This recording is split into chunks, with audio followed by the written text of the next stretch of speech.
Donc moi j'observe de Haute-Savoie. J'ai 23 ans d'expérience d'observation visuelle, mais j'aime pas trop parler en année. Je préfère parler plutôt en séance dans l'année. Donc en fait, très sérieusement, depuis 1997, ça commence à bien cartonner, c'est-à-dire que j'observe entre 50 et 100 nuits par an, avec pour instrument un gros chenille de casse-grain, et puis vous verrez, je vais vous les présenter un par un. Bon, alors ça, c'est ma paire de jumelles de voyage, 15-50 Canon stabilisée. J'ai opté pour ça, elle est compacte, elle a la pêche d'une 11-80, de par ses mensurations. L'optique est excellente, à mon avis, c'est une des meilleures paires jumelles, petites paires jumelles du marché. 15 fois de grossissement, 50 mm de diamètre.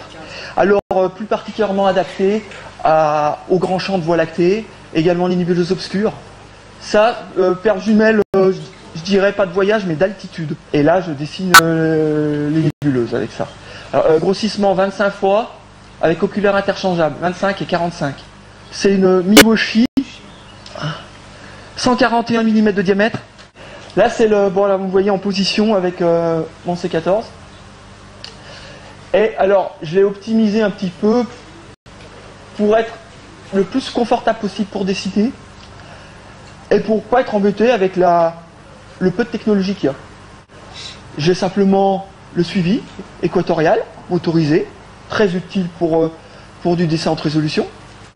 Le dessin et l'effort visuel qu'il faut faire, ça demande déjà beaucoup, il ne faut pas s'embêter avec le matériel. Il faut minimum ça pour un observateur. Oui, bon, ça fait un peu magasin, j'avoue, mais... alors, c'est 55 Plössl, 35 panoptiques, 27 panoptiques, 20 Nagler, 16, 14, 12 Nagler... Ah, Pentax, qu'est-ce qu'il fait là? Oui, parce qu'en fait, vers les oculaires de courte focale, j'essaye d'avoir des oculaires de plus fort contraste. Hein, je privilégie plus le bon contraste que absolument le grand champ. C'est un 10,5 Pentax, 9 Nagler, 8 Radiant, 7 Pentax. Et celui-là, mine de rien, si vous voulez du zoom, allez-y, sans problème. Le 3.6 zoom, superbe. Je pense qu'il faut viser en dessin un instrument qui soit vite opérationnel et privilégier aussi le confort. Alors, étagement des oculaires, pourquoi j'en ai autant? Parce que quand le ciel est à peu près correct au niveau du seeing, eh ben, les différences de 50 fois, c'est le cas entre chaque oculaire, je les ressens. Au niveau l'objet se transforme. Donc, d'ailleurs, c'est ce que Texero dit pour ceux qui font du planétaire haute résolution, c'est d'étager les grossissements de 50 fois en 50 fois. La planchette de dessin. Toute simple. Bon, j'ai opté finalement pour une chemise cartonnée. J'ai fait un trou dedans. Et je glisse mes papiers canson dedans. Ouais, c'est pratique. La lampe, avec un flexible. Bon, l'éclair en rouge. Et puis mes outils, vous voyez. Ça, c'est l'estompeur, ça. On voit pas bien le bout, mais ça, c'est un crayon pastel blanc. Bon, je suis en blanc sur fond noir, comme vous pouvez voir. Alors ça, c'est mon stylo blanc pour les étoiles, qu'on trouve dans le commerce sans problème. Et ça, c'est les crayons pastels, c'est un peu comme la craie sèche que j'appose sur le papier canson. Ça, c'est mon matériel de bureau. Alors ça, c'est le carnet de notes, je note 2-3 choses, mais pas grand-chose, je vous dirais franchement. Parce que tout ce que je vois, je le dessine. C'est la règle. C'est ma règle. Si il y en a qui passent par des phases de brouillon, non, moi je dessine directement. S'il y a une zone qui est un peu plus lumineuse à l'est ou au nord-est, bah, je ne vais pas mettre sur le cahier plus lumineux au nord-est. Non, non, je la dessine telle que je la vois. Autrement, je fais en fréquence, je le dis parce que je vais l'oublier, je fais en général un dessin par nuit. Ah, combien de temps je passe 2 à 3 heures par dessin, ouais. Pas le temps de tout de passer tous les filtres, tous les grossissements, un par un, de redescendre. Non, on s'amuse bien en visuel. Hein. Bon allez, on va attaquer le... Alors comment je dessine en positif? Alors là, bon, c'est le départ. Ah, j'ai oublié au préalable. Je reviens. C'est bien d'observer longuement l'objet avant de passer à la phase dessin, histoire de s'imprégner vraiment de l'objet, et savoir en fait le cadrage, c'est-à-dire tiens, bah, celui-là je vais le faire à 300 fois. Ça permet de définir la grandeur du champ. Donc après on attaque, on met les étoiles les plus brillantes sur tout le champ.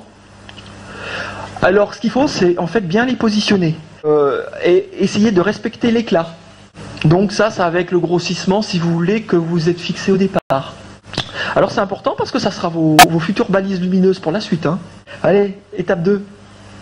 Alors là c'est toujours pareil au grossissement que vous êtes fixé. Juste grossièrement. Alors il y en a, je sais que Bruno Salk, lui, il fait différemment, il pose toutes ses étoiles, il préfère poser... Et après, et moi j'ai un besoin de fixer un peu l'objet, quitte à revenir après pour... vous verrez par la suite sur les étoiles un peu plus fines.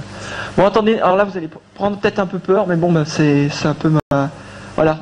Oui je sais, il y en a beaucoup. Mais moi c'est un grand jeu pour moi, même si j'y passe des heures.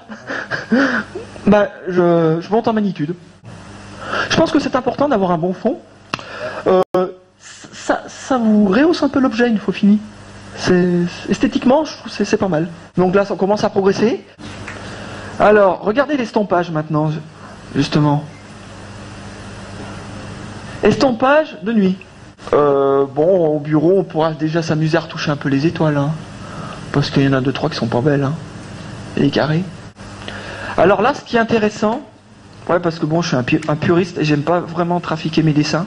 Regardez maintenant la retouche bureau qui va suivre. Vous voyez la différence? Les étoiles sont plus belles, mais il n'y a pas de rajout. Ça, c'est important. On peut dire ainsi que la qualité du dessin final, elle croît directement avec le facteur temps. Voilà la fiche, comme elle se présente. Les coordonnées, l'échelle, 4 minutes d'arc, vous voyez, voilà. Paramètres météo, la magnitude limite à l'œil nu dans la petite tour 6,7. Et puis après, alors comme j'adore étudier l'objet, eh ben j'ai mes remarques.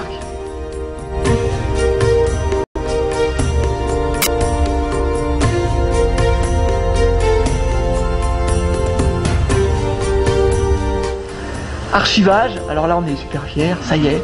Ah c'est vrai que c'est le vrai plaisir du dessinateur quand on range son dessin enfin avec les autres. Faut profiter de l'âge qu'on a, de la vaillance qu'on a pour faire du visuel. Et il faut y aller plein pot avant qu'on soit envahi par les LED.